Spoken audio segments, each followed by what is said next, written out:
only thing we have to fear is In war, fear itself. there is no substitute for victory. Let us never negotiate out of fear. We stand undivided, forever united, fighting hand in hand for the liberty we've earned, for glory and honor, for our sons and daughters, ever mindful of the lessons we've learned. Let the torch of freedom burn.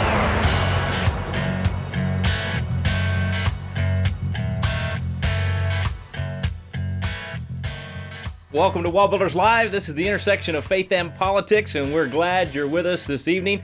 I'm Rick Green here with David Barton, and it's going to be a great topic tonight. It's our first opportunity to have you actually see what we're doing, not just listen to Wall Builders Live, so we're glad to welcome you into the Wall Builders Live studio. And we're going to be having our special guest Mike Ferris on here in just a few minutes. A couple of housekeeping things. If you haven't noticed already, our questions this evening are via email and Twitter, so you can see the slide there on your screen. You can either send in a question to radio@wallbuilders.com, or you can use the Twitter hashtag WBL, that's for Wall Builders Live, and COS, Convention of States. So WBL, COS, and you can also engage in discussion there on Twitter if you use that hashtag. So welcome to Wall Builders Live. And David, tonight's a topic that's actually, we've done a few programs here on Wall Builders Live about this. It's a hot topic, a lot of folks talking about it. Really probably even a year ago, this was a part of the Constitution that hardly anybody even knew existed, that states could actually have a convention to amend the Constitution. Well, it's one of the cool things that we've been talking about that's happened in the last year, actually the last 2 years, is people are actually discovering parts of the Constitution they didn't know existed, or what they've been told about the Constitution turns out not to be right. And so this is a really healthy thing that here we have a really discussion tonight, a forum on Constitution states. And I mean, within just a couple of hours, the email going out, this thing was maxed out at 1,500 people. Right, I mean, that quick. People wanted to be on this thing. And so that's a really healthy sign for the country, is that we're actually starting to talk about parts of the Constitution in depth that we didn't even know existed 2 years ago. And we've seen that on our Thursday programs here on the program, because we open it up to questions about the Constitution, and man, we've been getting flooded with not simple questions. I mean, a lot of times it's a question that gives me a chance to go learn something about the Constitution I hadn't even really looked at. So I've enjoyed that, but the people have really surprised us with how in-depth they're wanting to go with the Constitution. And again, that's healthy. The John Jay quote that we love to use a lot is that you need to study and you need to know the Constitution, you need to defend and you need to assert it. And you've got the slide there in front, and that slide says every member of the state ought diligently, and I love that word diligently because that's what started to happen, to read and study the Constitution, to teach the rising generation to be free. By knowing their rights, they will sooner perceive when they're violated, be the better prepared to defend and assert them. And that diligently study, to read and study, that's starting to happen now, and that's a healthy thing. It is. Okay, so now as people are studying it, I think they're looking at the Constitution itself, and they're learning what the founders intended. Then they're looking at their government and going, wait. There's a lot of stuff happening in Washington, D.C. that is not constitutional. What can I do about it? Well, let's talk about Article 5 for a minute, because that is an interesting part of the Constitution.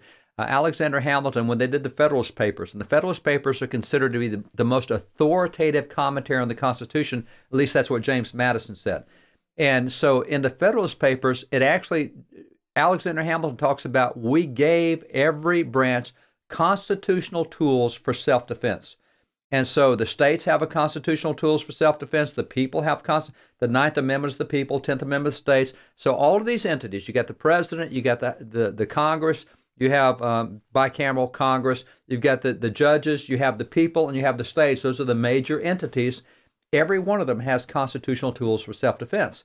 And one of the tools for self-defense that the Founding Fathers gave to the states to help enforce the 10th Amendment was Article 5. That the states, whenever they think Congress is getting out of bounds, they can call a convention and they can propose amendments to the Constitution. And let's say Congress has refused to act, and Congress has refused to act on a number of amendments.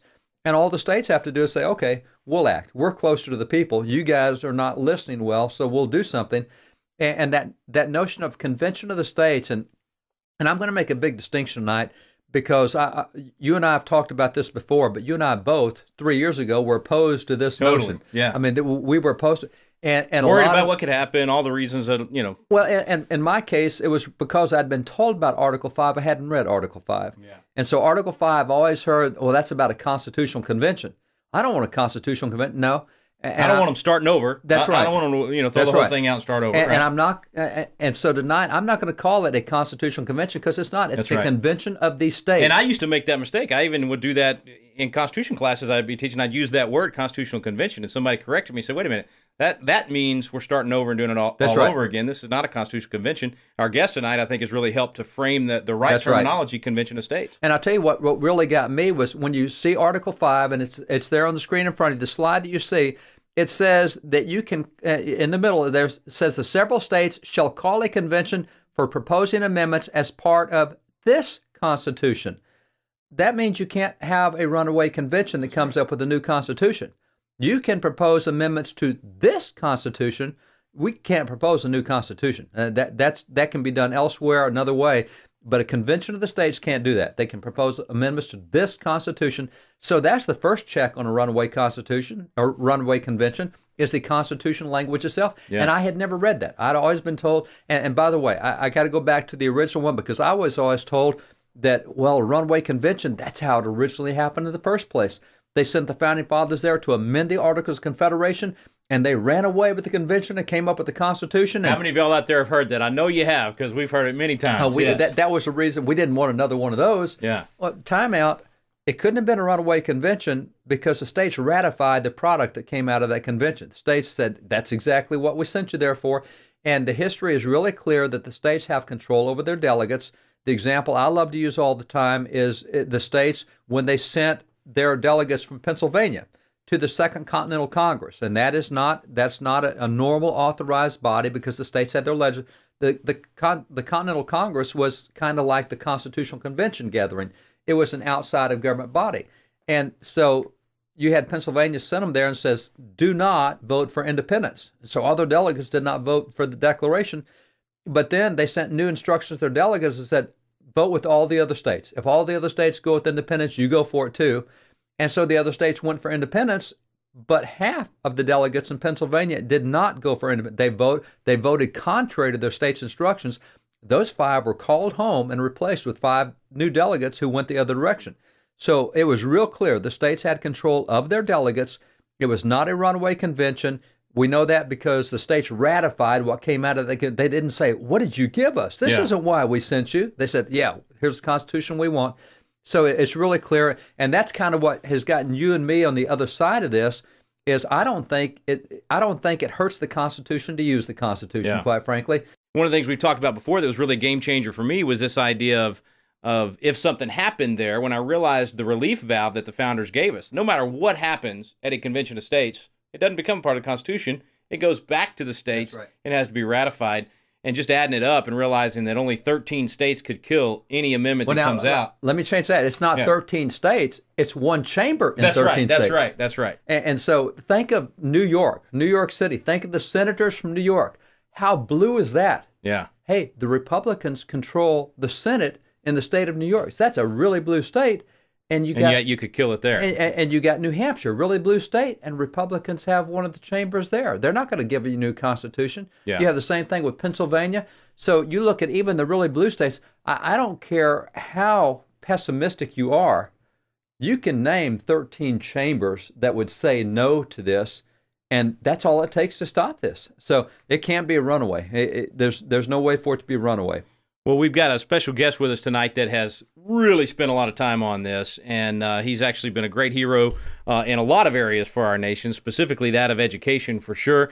Mike Farris, Patrick Henry University, Homeschool Legal Defense, all the different things that he's done, cases he's argued before the Supreme Court, and also in teaching the Constitution to thousands and thousands of folks. Mike, it's always good to have you, man. We are thrilled to have you here with us on Wall Builders Live, the webinar version. Rick and David, it is great to be with you. Thank you so much. Well, man, we're sorry about our technical issues. Thanks for staying with us. We're glad we didn't lose you there in Virginia, but we're glad you're with us. And I got to ask you, man. Now, you got a university to run. You've got a national organization. Why was this so important to you that you would devote so much time to it?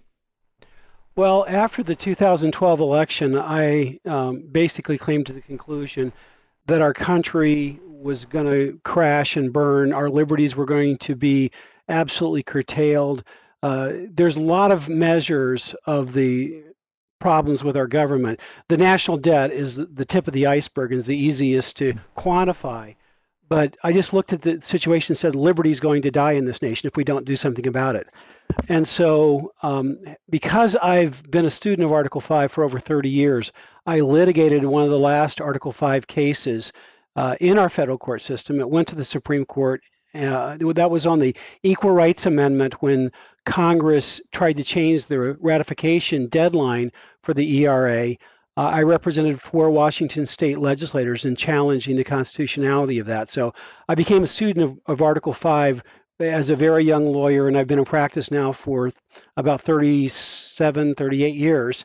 And so that was a long time ago, but I've been a student and fan of Article 5 ever since. And I basically said, Washington, D.C. will never fix its own problems. And the founders gave us the power to use the power of the states to take away power from Washington, D.C. And so I said, it's time. It's time to do something before it's too late. You know, and you said something at the conference we had with legislators last year that really stuck with me. You used the phrase that we need a solution that is as big as the problem. That's exactly right. You know, there's a lot of things wrong with the government, all of which can be categorized as there's a huge disparity between the Constitution as written and the Constitution as interpreted by the Supreme Court. And if we were able to fix 4 or 5 of those big disparities, the power to tax and spend under the General Welfare Clause, the power to regulate under the Commerce Clause, the power of the executive branch to make law, even though Article 1, Section 1 says all legislation needs to come through Congress. You fix 4 or 5 things like that, then we really have a big solution. We don't need 50 amendments or 70 amendments, but a handful of strategic amendments will solve the big problems of our country. And the founders believed that good structure leads to good government. Good checks and balances leads to good government. And when the Supreme Court has said 2 really key things about checks and balances, they've said that under the General Welfare Clause in the Obamacare case, there is no constitutional limitation on the power of Congress to tax and spend. I don't want to live in a country where there's no limitation on Congress on its power to tax and spend. The second thing it said is about 30 times the Supreme Court has said there is no check on our power realistically other than the court's own internal sense of self-restraint. I don't want to live in a country where there's no better check on the Supreme Court than that. And these are the kinds of things that the states can legitimately address. We gripe and moan and complain. It's time to stop griping and complaining and do something constructive by using the actual text of the Constitution to find the solution to these big problems. Okay, so let's think about, I guess, talk about some of the reasons why people are concerned about doing a convention of states. And first, let me just toss that out to you. What do you hear as the main objection that you'd want to tackle first tonight? Well, the main objection from conservatives is the concern that the convention would not be limited to the power, to the subject matters in our call. Our call asks for a convention for the purposes of imposing fiscal restraints on the federal government, limiting the power and jurisdiction of the federal government, and imposing term limits on federal officials. And that would include both members of Congress and the judges. And so that's the subject matter. And people, conservatives at least, say that's all well and good. And if we were guaranteed that the convention would stick to those things, then they would be supportive, but they're afraid that they'll do other things, wild things like repeal the First Amendment or the Second Amendment, as if that could realistically happen. And there's no realistic reason to believe that that can happen. It's just simply you have to suspend political reality to believe, for the very reasons that you and David outlined. A single chamber in 38 states can stop any amendment that is contrary to the call. Moreover, the most important thing internally in the convention itself is you vote one state, one vote. And so even though on a population basis, a lot of the big states are pretty liberal. I mean, California's a big state and it's pretty liberal. Texas is also a big state and it's pretty conservative, but nonetheless, people are afraid of the big states. But it's one state, one vote. And Republicans control a majority. 27 state legislatures are controlled both houses, by Republicans. Nebraska is officially nonpartisan, but it's really a Republican state. So you've got 28. And you can't get a majority vote in that chamber unless you get a whole bunch of Republican states to join you, including there are 5 states where the Republicans control one house and the Democrats control another. And so you don't get to a majority with just the 17 or so Democrat states that exist. And Mike, you said a single chamber in 38 states. You meant a single chamber in 13 states, right? Only 13 to kill one, 38 to pass one. I did. I misspoke. It's a single chamber in 13 states to kill it. Yeah, and you mentioned Second Amendment. I think I can throw a rock from my house in Austin, Texas, to 13 states that would vote no if anybody got rid of the Second Amendment at a convention. So it's not, like you're saying. I mean, the political realities are that something like that is just absolutely it could not happen. Let me jump to one of our questions from the audience, Mike, if we can. This one's from Paul. He says the reactions from people concerning the Article 5 convention is polarized. I'm inclined to want to explore the potential simply because the framers bothered to include it in the Constitution, and as a free people, we're at the precipice. So agreeing with you that we are in danger. But he said, it causes me great consternation to know that George Soros is enthusiastic about an Article 5 convention. What could devious statists possibly have in mind that would attract them to this approach? Should we assume that any strategy we devised must include the presumption that a fifth column attack to subvert the Constitution is inevitable? So I hear this one, why are left-wingers and socialists wanting a convention of states, which I haven't heard of that many of them, but I have heard this claim that Soros would like to see one. What's your response to that? Well, if George Soros can get 34 states to pass an application that supports his agenda, he would have the ability to back a successful convention of the states. But it's the same reason that George Soros supports leftist candidates for the U.S. Senate. Nobody would say, well, because George Soros supports leftist candidates for the Senate, we can't support conservative candidates for the Senate. It's just a political tool. It'd be like saying, well, George Soros funds bloggers. Conservatives can't use bloggers. It's just a political tool. The only concern would be if George Soros could hijack our effort. That would be a legitimate concern. And for the reasons that we've already talked about, that's just not possible. He would have to secretly bribe thousands of state legislatures, and everybody would have to keep it a secret. It's just simply not humanly possible for him to do that. I mean, he can participate in the political process just like anybody else. He can back U.S. senators. We can back U.S. senators. He can try to get liberal states to pass Article 5 applications. We can try to get our states to pass a conservative Article 5 or more federalist Article 5. Our agenda really is to transfer the authority back to the states. And if liberal states want to promote generous socialism, let them try it. And if some states want to promote stingy socialism, let them try it. And if other states want to promote freedom, then we'll see that, and we'll see how it works. And the laboratory of democracy will be back in business, and will be stopping the situation where Congress controls everything. So George Soros, his empire is big cities, big government, and big media. He has a lot of power in Washington, D.C., has very little power in most of the states, and we can win. This is where the people control. I'm not afraid of George Soros. I'm not afraid of the ACLU. I'm not afraid of President Obama or Harry Reid or Nancy Pelosi. The people ultimately control this. And if we can have about 1% or a little less than 1% of the American public stand up, show up, and speak up, we will win this effort. We can pass all these kinds of amendments and get them ratified in 38 states with about 1% of the American public if we will actively work on it.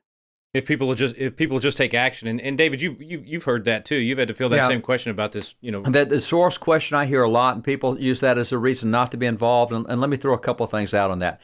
The Soros thing, like the runaway convention, like everything else, is a fear factor. And people say, "Oh, I'm scared that this is going to happen more." And fear, the problem with fear is it puts you on the defensive, not the offensive. When you're scared of something, you want to defend yourself from whatever is out there. when you get rid of the fear, then you go on the offensive. And the only way you win is not on defense, it's on offense. The National War College in Washington, D.C. teaches the famous course, the nine Principles of War. Defense is not a principle of war. If you want to win a war, you don't go on defense, you go on offense.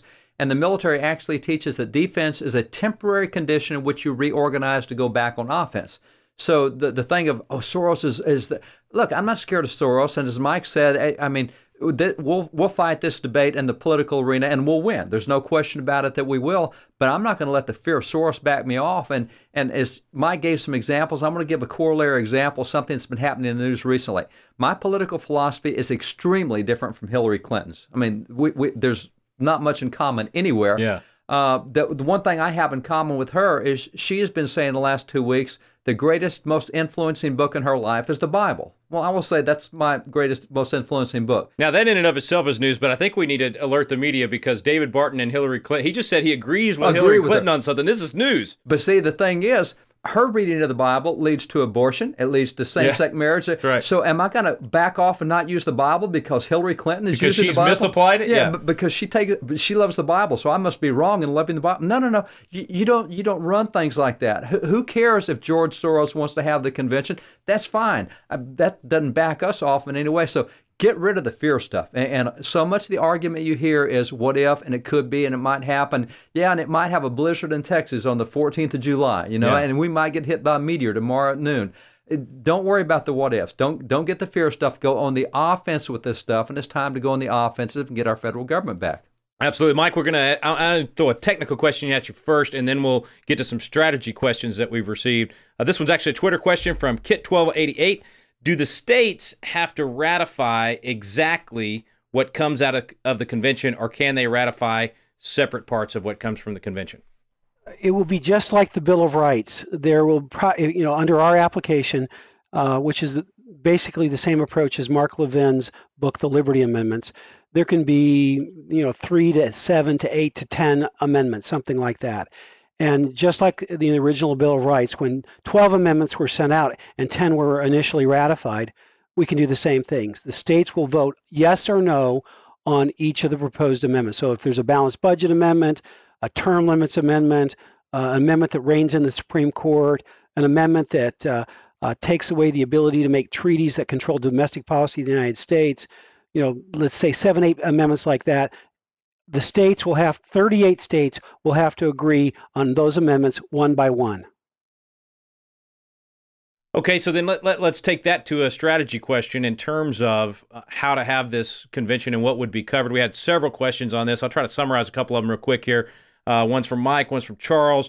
Essentially, they're asking why have a single issue application instead of specific amendments that are adopted by the states and that they say to the convention you can only adopt these specific amendments instead of a topic. So what's the strategy behind making it open to a topic itself?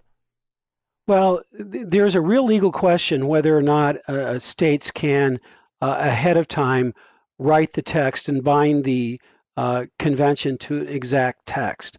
There is no doubt that the states can bind their delegates to discuss only the issues that are before them. The 3 topics that we laid out. You can make the delegates stick to the agenda, but as a practical matter, you're going to want to write something that's going to pass in 38 states. And so if we're only going to do one, let's take the balanced budget. If we're going to only do a balanced budget, let's say it takes 7 to 10 years to get that through. But we need not only a balanced budget, but we also need limitations on taxing. We need limitations on spending. We need to stop the misuse of regulations. We need to take away the ability of the general welfare clause to force programs like Obamacare down our throat. If we're going to fix the general problem of the federal government having too much power, we don't have 10 and 20 years to do it one at a time. It's going to take, let's say, 7 years in a best case scenario to get this done. At the end of 7 years from now, I want to have a solution to a bunch of problems, not just one, and then we start over. I don't think the country has that long, and the people won't get excited about a single thing. Politics is coalition, and if people see Well, my favorite thing is going to move forward, and 4 or 5 other things that I kind of like are moving forward. You can build coalitions around those kind of plans. Yeah. Really hard to get grassroots momentum around a single issue. The balanced budget is an idea that's been around for 40 years.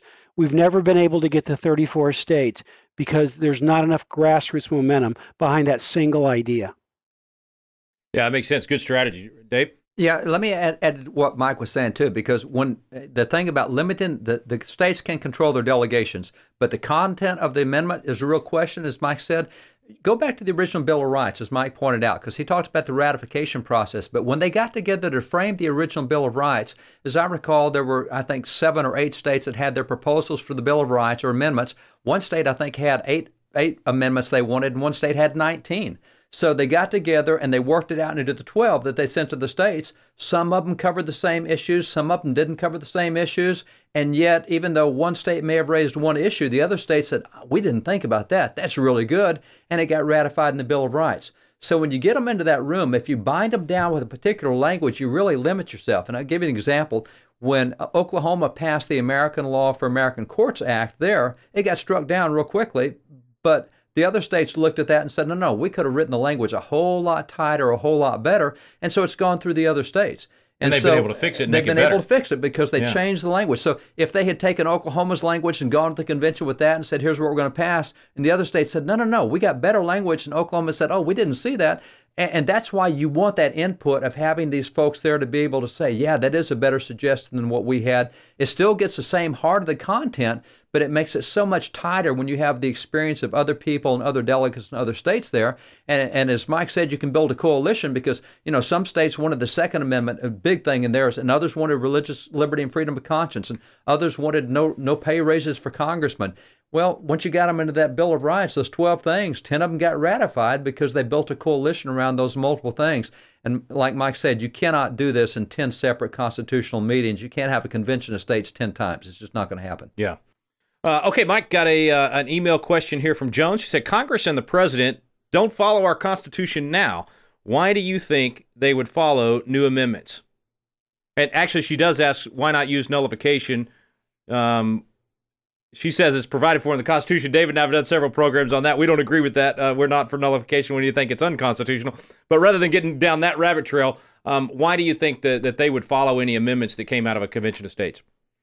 Well, there's 2 constitutions. It's not exactly accurate. I mean, while I agree with the sentiment of this person, it's not exactly accurate to say that they don't follow the Constitution. They follow the wrong Constitution. They're following the Constitution as interpreted by the Supreme Court. That's right. Rather than the Constitution as written.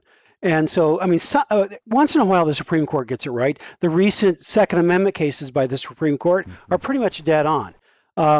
Many of the Fourth Amendment cases of the Supreme Court, not all of them, but many of them are right on. They're right in square with original intent.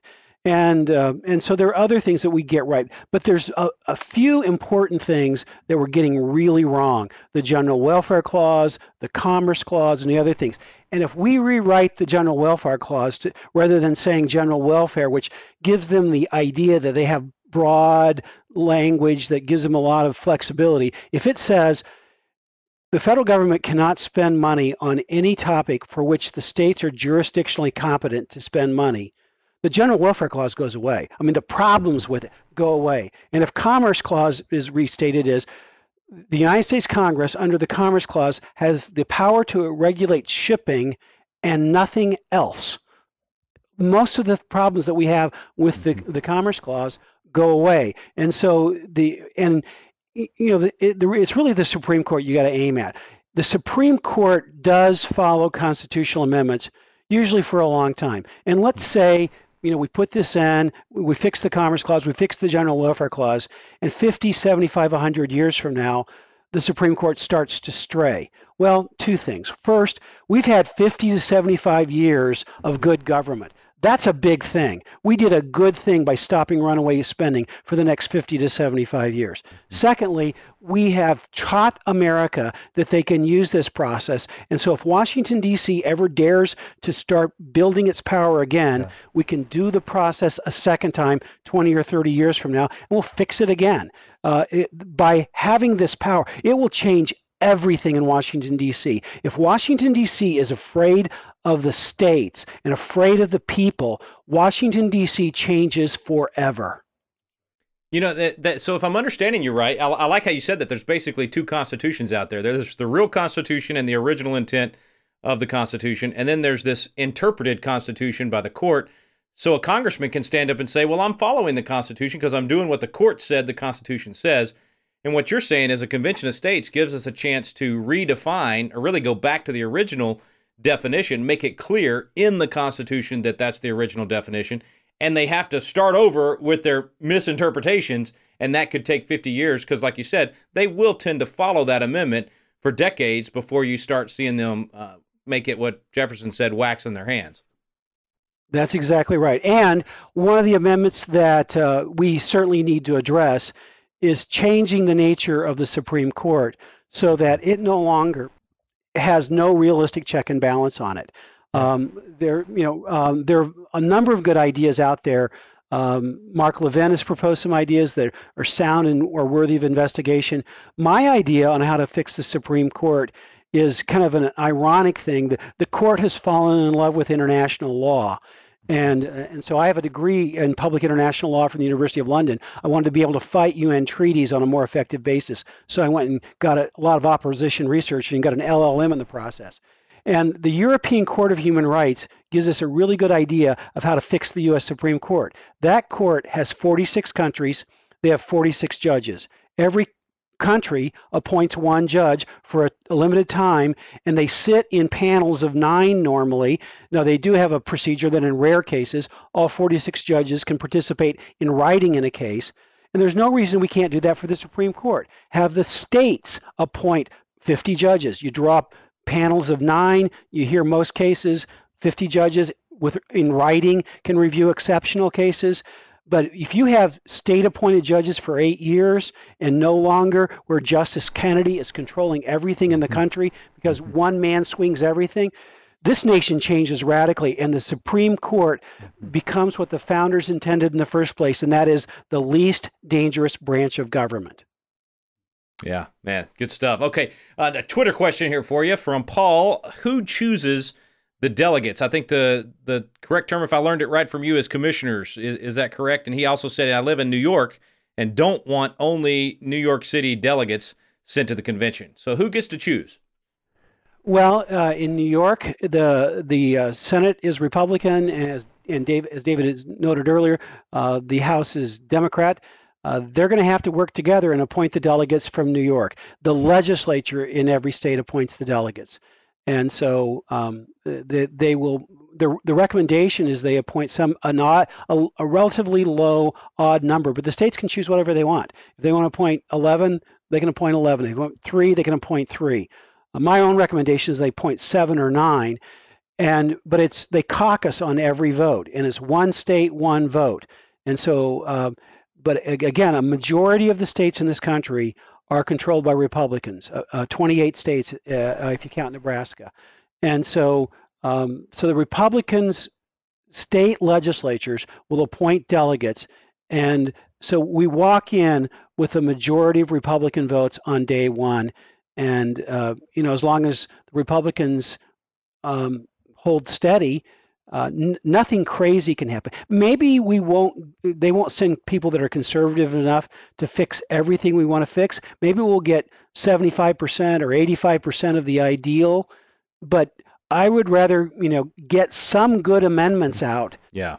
We're going to get some good amendments. We may not get everything, but the chances of a bad amendment are 0. Well, and let me ask this of both of you guys, Mike and David. What have you noticed a change out there, not just in folks like us that live, breathe, and eat this stuff, but are you sensing an attitude change towards a convention of states? Are people more willing to have one? They understand we're at the precipice? I mean, have you seen over the last year any difference in their attitudes? Let me take that first shot. I can tell you what I see. It's a whole lot like Common Core. I think the poll this week, 42% of people don't have a clue what Common Core is. Now, of those who have a clue, they've got pretty definite opinions. Yeah. And I think what I'm seeing is a whole lot of folks don't know what a convention of states is, but I can tell you that 3 years ago, 95% of the people I talked to were absolutely adamantly opposed to it regardless. And I would say that right now, I'm probably hearing 65% of people supporting the idea of a convention of the states. Yeah. So among those who seem to know something, it is definitely moving in a different direction over the last 3 years. But I think still, from my vantage point, most people don't know what it is because, again, we talk about this on the program, but in the election of 2012, 70% of the nation who voted did not know the Constitution is the supreme law of the land. 65% did not know the role of judges, and 62% of voters could not name the three branches of government. So if you can't name the three branches of government, you probably have never heard of Article 5. You don't even know how many articles there are. But of those who have heard, there is a definite swing happening, as evidenced by the fact that state legislatures are now voting on this. When that hadn't happened in a bunch of years. Yeah, Mike, that's kind of what I've seen as well. And when I started my Constitution classes 4 or 5 years ago, almost everybody in the room was against it, and it seemed like I was the only one advocating for it, and I had just begun to be for. Actually, it's probably only 3 years ago, really, when that started. Yeah. And then, in the last year, I've seen that swing from nobody for it in those classes to half the room being for it, and now about 6. I think your number's right. Mike, what are you seeing around the country? Well, I see the same thing. The swing is all dramatically in the direction of favoring this for two reasons. One is people are starting to learn the history of Article 5 more effectively, more accurately. And then secondly, people are recognizing how bad the situation is. There's an appropriate reluctance of the American public to want to amend the Constitution about anything. Yeah. And so, but people are saying, look, with Obamacare, with the NSA spying on everybody, with all the stuff, the IRS destroying the records, if one of us destroyed our hard drives in the middle of an audit, we'd go to jail. And they just see a criminal government out there, and people are saying this is time to do something. And they realize the founders are doing it now. Some of the best evidence of the change of public opinion is right there in Texas. The Republican Party of Texas just a couple of weeks ago adopted a pro-Convention of the States platform, whereas the last Texas platform had a plank in opposition to a constitutional convention. Now, that's an important lesson, actually. The plank against the constitutional convention is still in the Texas platform. I'm against a constitutional convention because what a constitutional convention is, you're writing it all over and you're not using Article 5 and you're not bound by the rules of Article 5. This isn't that. This is not a constitutional convention. People who say it's a con don't know their history and don't know the text of the Constitution. This is a convention of the states. That's the historically accurate term from the very first application under Article 5 made by Virginia in November of 1788. And so we know for a fact that these are distinct, different animals. They're under the rules of Article 5, and it's safe, it's effective, and the public is coming our way. One of our email questions said, hope you'll address what Mark Levin has presented as his solution via Article 5, the pros and the cons. And I do want to mention his book, Liberty Amendments. You mentioned it earlier. I think it's one of the most important books of our lifetimes, really, if we want to save the Republic. He really lays it out well.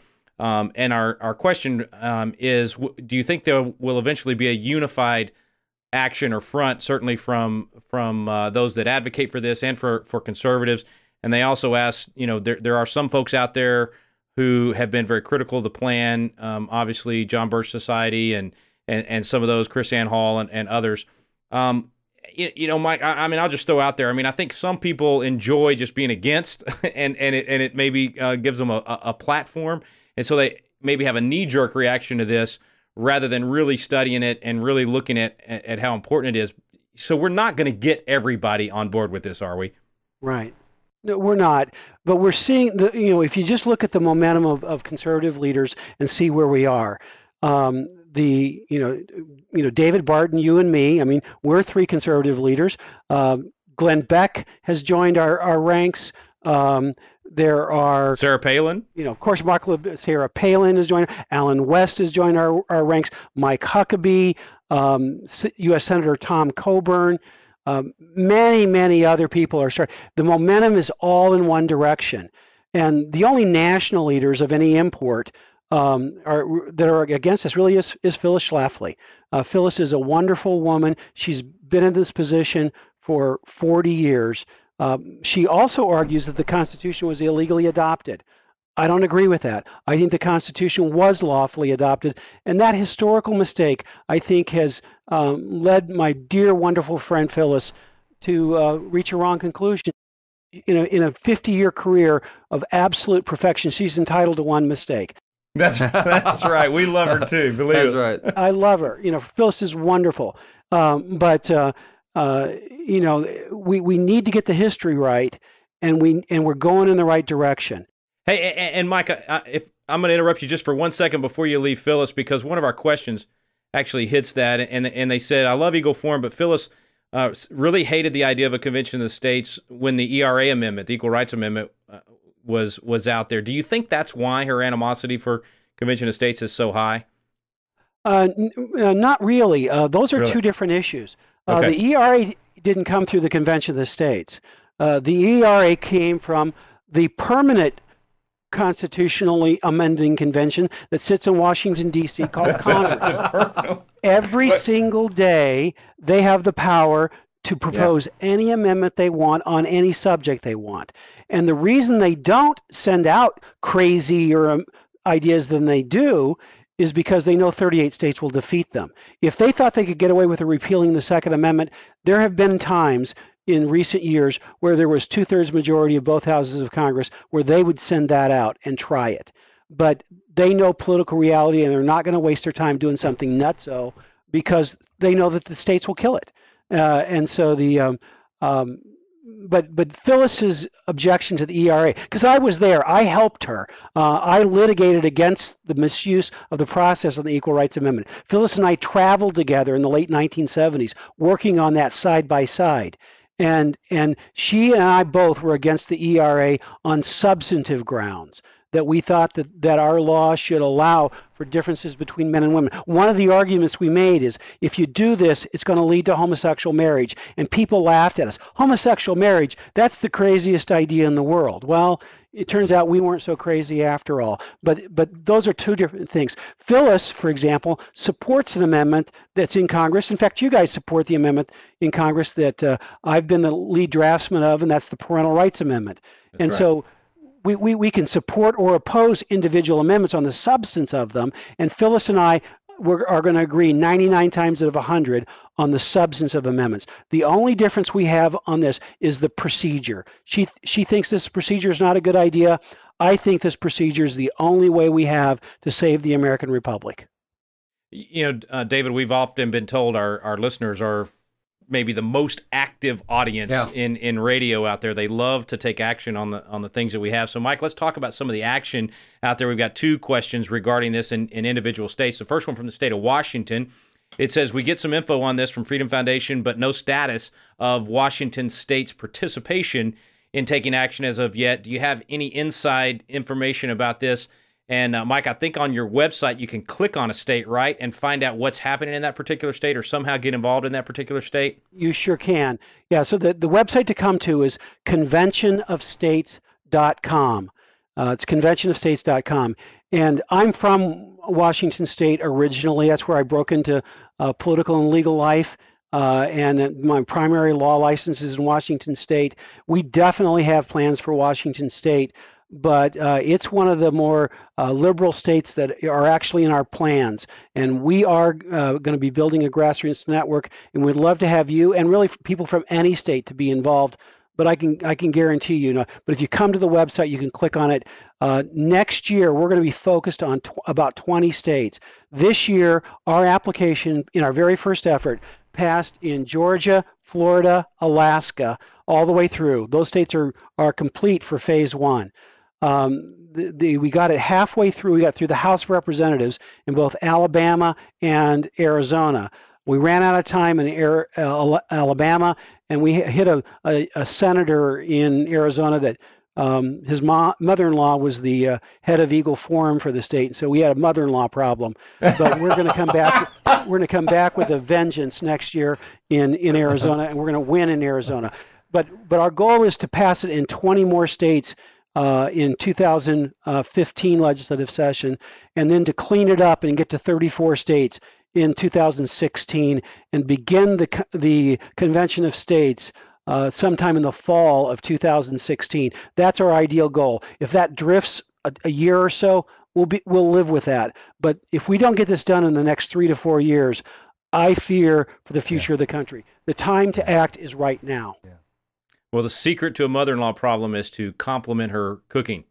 But I don't think that's going to help you in Arizona. Okay, so we did have a one from, let's see, a question about California. So this one's from Hayden, says, what are we to do with the states like California that are very liberal, try to get them to pass an application to call for convention of states? And I think you just addressed this a little bit in terms of you're actually strategically targeting certain states. So are there any states where you really don't want to have an effort? Well, California, I mean, we would welcome an effort for our application anywhere. We've actually, Mark Meckler, who's the president of Citizens for Self-Governance, that's the sponsoring nonprofit organization that's backing the Convention of States project.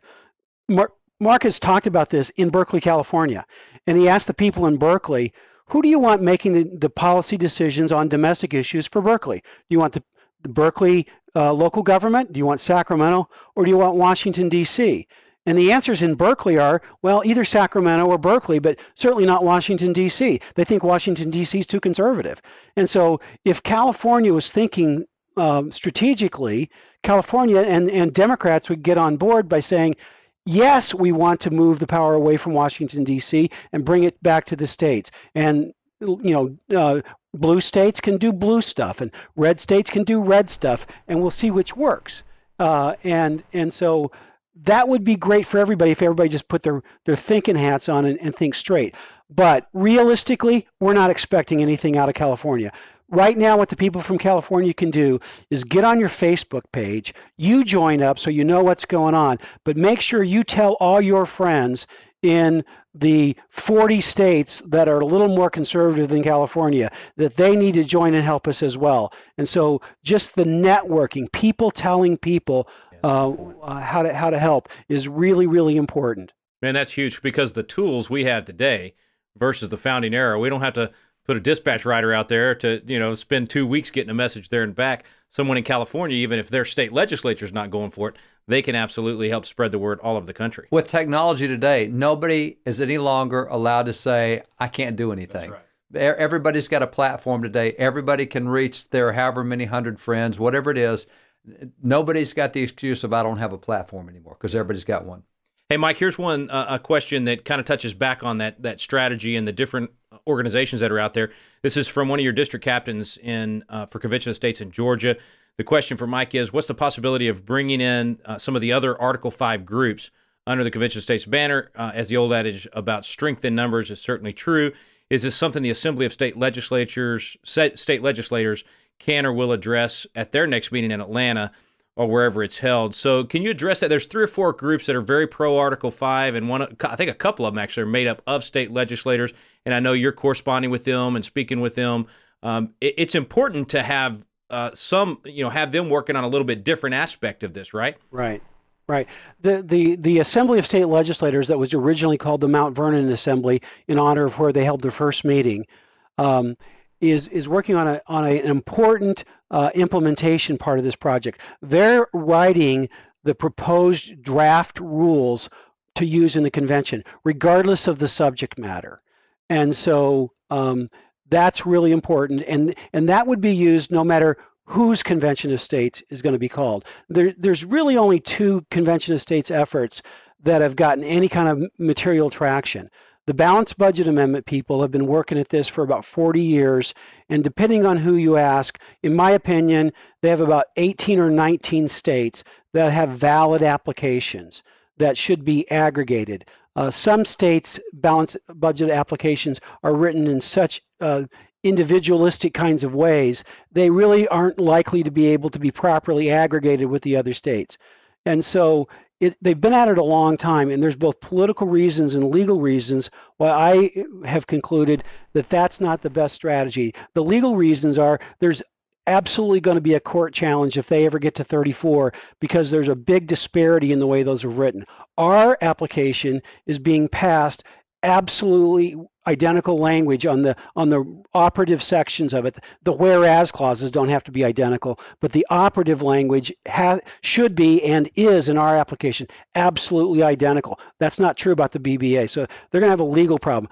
Beyond that, they have a political problem because people understand that if you have a balanced budget amendment alone, that it's not going to be a big solution, and it can be written in a way where you have to balance the budget unless it's windy outside, or unless Congress doesn't want to, or they can write exceptions.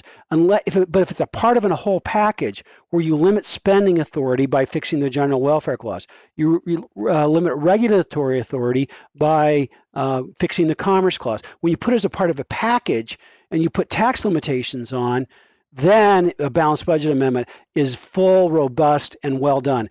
It brings the grassroots. So there's both political reasons and legal reasons why I think that this is the best approach. And there is kind of a gentleman's understanding with the leaders of the BBA and the leaders of the Convention of the States. That is, whichever one gets close to 34, the other team needs to go help them get the last state or two. That's good. I think that's going to be us. But right now we're working side by side. There's no legal reason, no political reason that a state legislature can't pass both. That's right. And so I prefer the Convention of the States, but there's no reason we do work cooperatively on some level, and we're going to continue that cooperation. That's great. That's exactly what we need. We have a question from something we said earlier. David said, I don't understand how you can say that the chances of a bad amendment are zero. And I think I was one that said that. I probably shouldn't say zero, but they're very, very, very unlikely based on the safety valve. But he does say, I think you run the risk of getting milquetoast useless amendments when the language needs to be agreed upon by so many. But guys, isn't that really what, I mean, all 27 amendments that we've got now had to be agreed on by so many. Yeah, so, and it won't necessarily be a milquetoast, because if that's going to get defeated when it comes back to the states, those delegates to the convention know that. And they're political enough, and they're political folks, and they understand that they've got to deliver what the people want and what the people sent them there for. And so the fact that the people can get a hold of their state guys a whole lot easier than their federal guys makes it a lot more likely these guys will be responsive to where the people are, as opposed to Washington, D.C., who's pretty much checked out on the people. So I don't think there's a guarantee you'll get milquetoast out of this. I think it's actually the other direction. I think you may get some stuff that's too strong for some people, yeah, and they may go the other direction. But I think that the chances are very high that you get some really strong stuff out of this, because the state people feel passionate about this, as we all do in the grassroots. But we look at a U.S. Senator and say, he doesn't listen to me anyway, so we don't even contact him anymore. I think you'll see a real grassroots surge in this. And as Mike has laid out, they've already got these 40 states that they plan to turn over in the next 3 years as far as this amendment. And that shows you where the people are at the grassroots level. Mike, what do you think about that in terms of how good a language we can get out of it? Well, I think that what I meant earlier by we might not get everything we want is I really would like about 7 amendments. And I think we'll only get good amendments out, but I may not get all 7. Mark Levin has proposed 11, and we have a lot of overlap in our subject matter, and there's a lot of, in both Mark and I know that what we're really proposing is topics, and the exact language is going to be formed at the convention. But I think we'll get at least 3 or 4 really strong amendments, and I may not get all 7 that I want, or so on. But that's okay. And so that's what I meant by we may not get everything we want. I don't think we'll get any milquetoast. But, I guess there's some remote possibility of something bad. But in political reality, if you're just going to breathe political reality, I really do think the chance of getting any bad amendments is 0. Yeah. Because, you can't get 38 states to repeal the Second Amendment. I mean, I'm a member of the Education Committee of the Governing Board of the National Rifle Association. I'm an NRA board guy, and if I thought there was any chance of the Second Amendment being, at risk, I wouldn't do this. Yeah. But I believe, and I've been a First Amendment litigator for almost 40 years. If I thought there was any risk to the First Amendment, I wouldn't do this.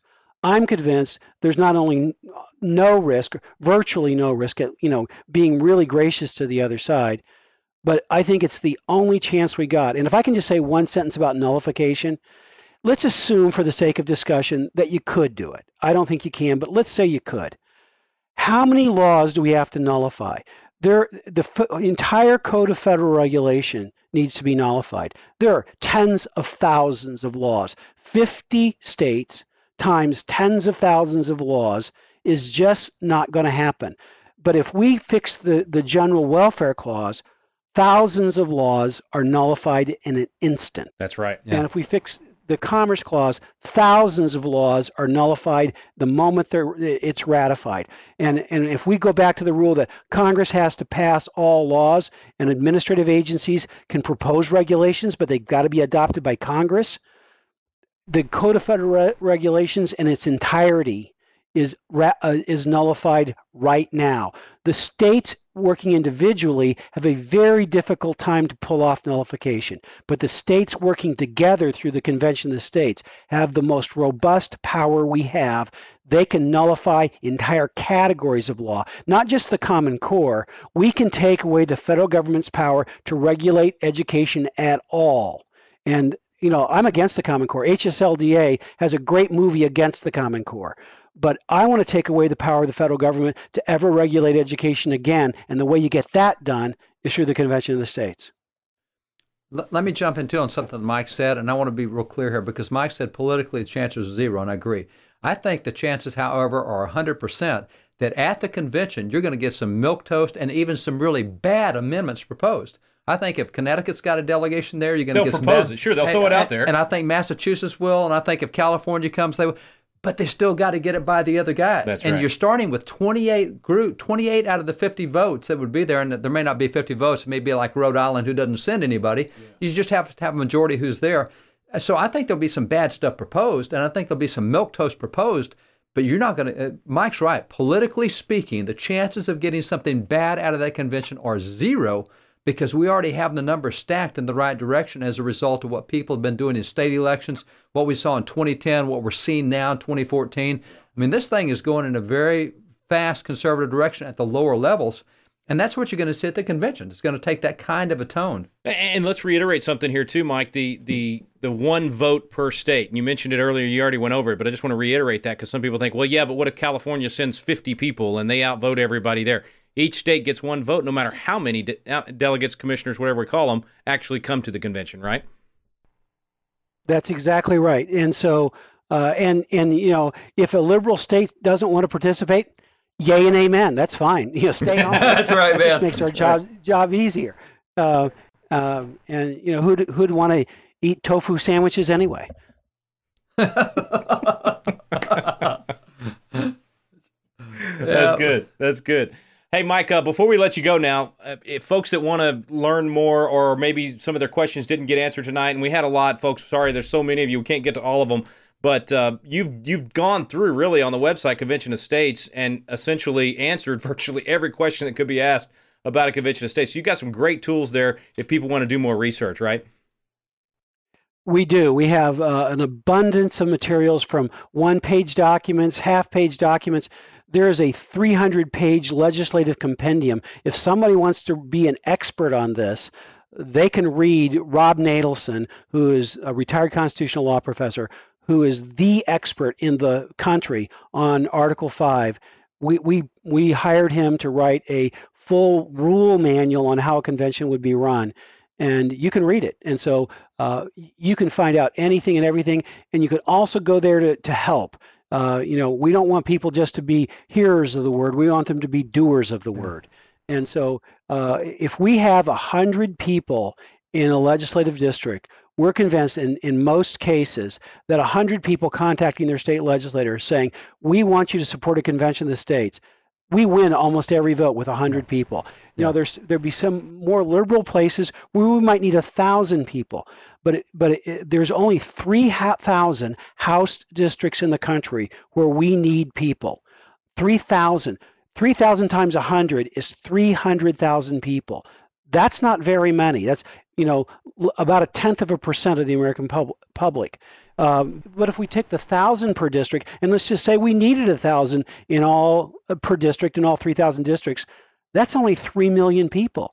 There are far more people who know about the Constitution and love the Constitution than 3 million. If we just simply will stand up and speak up, this issue will go to the people that participate. And if we can get someplace between 300,000 and 3 million people to participate, we will win.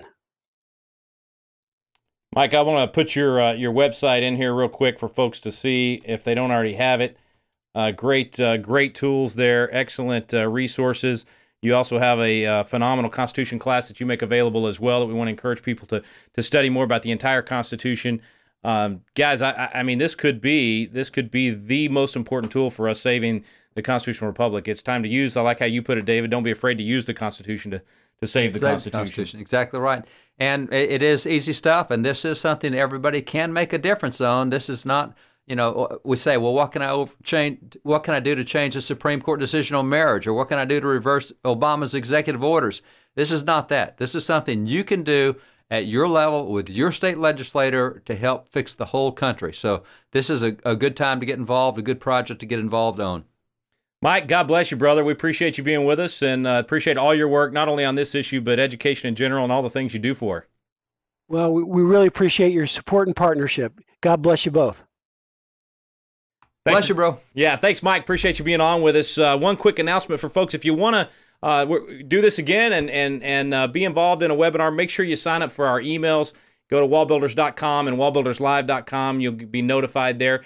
And David and I have a new program, Constitutional Live, coming out next week. And you can actually go to that web link, constitutionallive.com and wallbuilders.com, and get that for next week. David, any final thoughts before we sign off? No, this is just a good time to take, as that starting quote we had, John Jay, you diligently read and study, and then you assert the Constitution. Yeah. So now is the time.